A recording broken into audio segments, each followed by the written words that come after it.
ఒకసారి అంతే మన జీవితంలో సకల సమృద్ధిని దేవుడు మనకి ఇచ్చిన తర్వాత ఒక్కొక్కసారి మనం దేవుని మర్చిపోయి, నా ప్రాణమా, అందరికీ మనకు బాగా తెలుసా మాట, నా ప్రాణమా తినుము త్రాగుము సుఖించుము, ఇదే మాట వస్తుంది చాలా మందికి.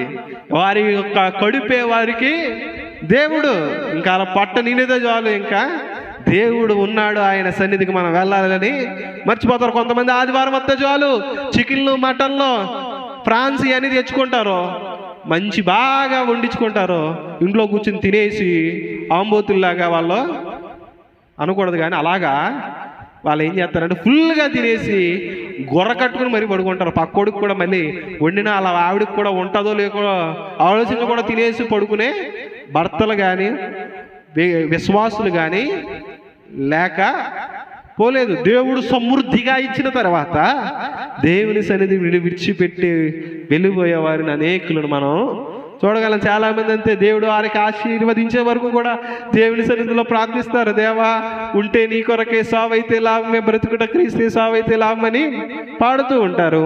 దేవుడు వారిని దీవించిన తర్వాత ఇంకా దేవుని యొక్క సన్నిధిని విడిచిపెట్టి వెళ్ళిపోయే వారిని అనేక మందిని మనము చూడగలం.